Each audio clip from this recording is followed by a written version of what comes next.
Welcome back to our IT Landy Nugget course. Comparison between Microsoft, Azure Stack, and the major competitor around this area. We started with part 1, a quick recap. We did a comparison between Oracle and Azure Stack. Again, this is not a deep dive technical. This is the offers, options, limitation, weakness, and strength. Yeah. We started with part 1, Oracle, part 2, IBM. For today, we will do the third option, which is Nutanix and Enterprise Cloud. Let's have a look and see what they offer and what Microsoft they offer at the moment. So today is Azure Stack versus Nutanix Enterprise Cloud. Let's have a look. Now, what is it? It's a software-defined data center software. Consuming basically how you can consume it as a software as a service only. Yeah, so you can get only software solution on a certified servers or as a branded OEM or Nutanix and hyper converged infrastructure SCI appliance. At least in 13 modules are available at the moment. Now, what is the pricing option? You get a capital expenditure, and that will be caps ex spending. You can purchase that for the appliance and license. Nutanix Go pricing, which is operational option based on spending and consumption, but also there's a limitation here, which is only available to selected US customers, so it's not publicly available for everyone. How do they sell this product? Basically, how they advertise this product? For enterprise application, virtual desktop infrastructure, VDI, virtualization, big data, remote and branch office IT, data protection, and disaster recovery. Again, if you recall the earlier two parts, here it seems a bit richer. Look at the strength. Rated as a leader by Gartner Magic Quadrant report for hyperconverged infrastructure. So it is so strong.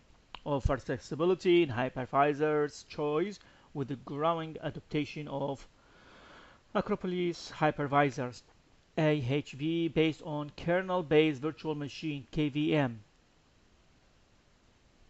especially when customers seek a lower cost alternative VMware ESXi.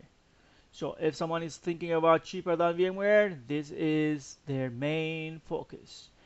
Issues and weakness. In contrast to Microsoft, Nutanix does not have a presence in a data center prior to deployment of their product, the software basically, or appliance.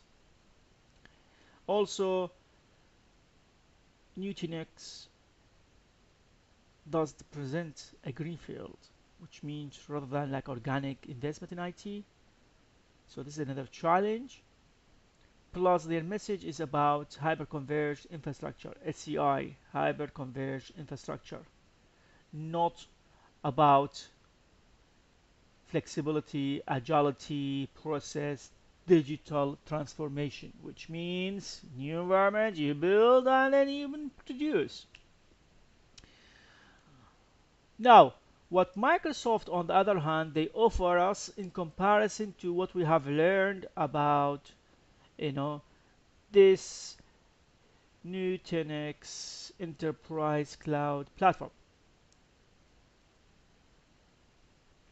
Azure Stack provides a complete hybrid cloud solution in which the operating environment is the same whether on-premise or off-premise. This is really important. It also provides extensive cloud service that customers can basically run into their own data centers, so there is no limitation. With Azure Stack, you have the choice to go hybrid cloud solution or on-premise, but also solution, for also the vendors here are basically pushing toward uh, cloud virtualization and not cloud. Now, we have seen this tool, the licensing, what is available for and what is for. However, they are working on improving, but again, it depend, you know, on the roadmap. Now, if you ask me personally, I did highlight, a lot of customers, if they want to move away from the next part will be the VMware, due to the fact the cost, they will seek a hyper-converged solution. In this scenario, the advertisement for here, it's for enterprise apps. You've seen the richer options, richer scenarios. However, the feedback I had, it's a bit different.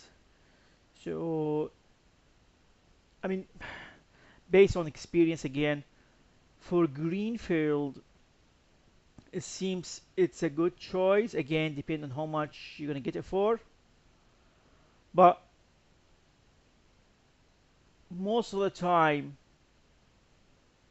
you will have an existing environment, so you will seek something like an either hybrid or a digital transformation, nowadays we call them, you know so again, think about this on all its reference to it. So, conclusion, personally, I will, if it's not greenfield, I will choose Azure Stack, again, due to the fact if I save money, if I get it cheaper, then the coexisting with Microsoft, tools, Microsoft Cloud, other vendors we spoke about as well, it might be a bit easier, yeah, because it is well established now. It's getting richer and richer, and Microsoft are improving it.